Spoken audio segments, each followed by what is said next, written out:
चंद्रपूर पोलिसांनी जिल्ह्यातील प्रत्येक शाळा महाविद्यालयात राबविण्यात येणाऱ्या महिला मुलींसाठीच्या स्वसंरक्षण प्रशिक्षण उपक्रमाची आजपासून सुरुवात केली।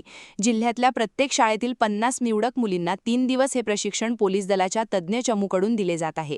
या उपक्रमात वाईट हेतूने स्पर्श, पोक्सो, सायबर सुरक्षा, कराटे प्रशिक्षण यासह विविध घटक सामील करण्यात आले आहेत। सहभागी विद्यार्थ्यांनी स्वबचावाच्या तंत्रासह पोलीस दलाचा सुरक्षा मंत्र देण्यात आला।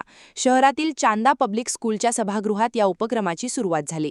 आपण प्रत्येक शाळांमध्ये 3 दिवसीय सेल्फ डिफेन्स कॅम्प याचा एक इनिशिएटिव्ह सुरू केलेला आहे। हा इनिशिएटिव्ह मध्ये 3 दिवस आपण मुलांमुलींना बेसिक सेल्फ डिफेन्सचे गोष्टी सांगतो आणि त्याचबरोबर cyber, good touch, bad touch, POCSO आणि इतर गोष्टीचा मार्गदर्शन सुद्धा करतो। यामध्ये आमची दामिनी पथकची टीम आणि कम्युनिटी पोलिसिंगची टीम ॲक्टिव्ह आहे आणि आपण एक सेल्फ डिफेन्ससाठी आमची एक वेगळी टीम तयार केली आहे जे हे लोकांचं मार्गदर्शन करतात। तर माझी याची आव्हान आहे सगळ्यांचे की कुठलीही विपरीत परिस्थितीमध्ये त्याचा प्रतिकार करणे हा प्रत्येक नागरिकांची जबाबदारी असते आणि त्याच पद्धतीने आपण आमचे जे देशाचे भविष्य आहे, जे स्टुडंट्स आहे त्यांना पण तसे मार्गदर्शन केले पाहिजे।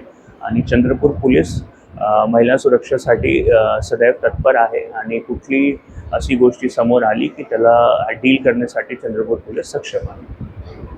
Chanda public school Chandrapur police विभागातर्फे विद्यार्थिनींना स्वसंरक्षणाबाबत अवगत करण्यासाठी एक कार्यक्रम आदरणीय SP साहेब आयुष नोपानी सर यांच्या मार्गदर्शनामध्ये राबवण्यात येत आहे आणि या कार्यक्रमासाठी आमच्या शाळेत पासून सुरुवात झाली। याच्यासाठी मी पोलीस विभागाचे मनपूर्वक धन्यवाद व्यक्त करते। आमच्या विद्यार्थिनींना पोक्सो, बुलिंग, सायबर सिक्युरिटी अशा वेगवेगळ्या गोष्टींबद्दल गेल्या 3 दिवसांपासून माहिती देण्यात आली होती। आज पोलीस विभागातर्फे छापण्यात आलेले सुरक्षा मंत्र हे पुस्तक इथे वितरित करण्यात आलेलं आहे आणि विद्यार्थ्यांनी स्वतःची काळजी कशी घ्यायची याबाबत सरांनी विद्यार्थिनींना मार्गदर्शन केलंय।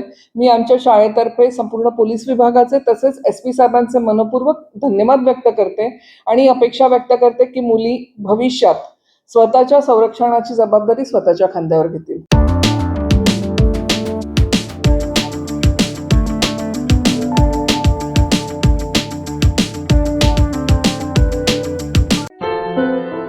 क्या हुआ बहू? माँ, पाइल्स की बहुत तकलीफ हो रही है। तो तुम गुदरोग सर्जन के पास क्यों नहीं गई?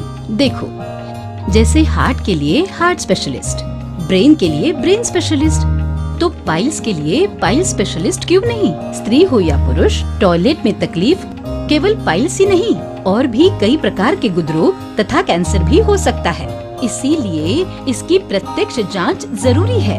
ठीक है माँ, पर जांच के लिए हम जाएंगे कहाँ? वही काले आयुर्वेदिक पाइल्स हॉस्पिटल में। लेकिन माँ, प्रेगनेंसी में पाइल्स की दवाइयाँ? प्रेगनेंसी में आयुर्वेदिक दवाइयाँ सुरक्षित होती है। जनहित में जारी काले आयुर्वेदिक पाइल्स हॉस्पिटल, औषधि चिकित्सा तथा सर्जरी ट्रीटमेंट उपलब्ध। हमारा पता उमरेड रोड, दिघौरी बस स्टॉप के पास, नागपुर। अधिक जानकारी के लिए वेबसाइट पर जाएं kalepileshhospital.com।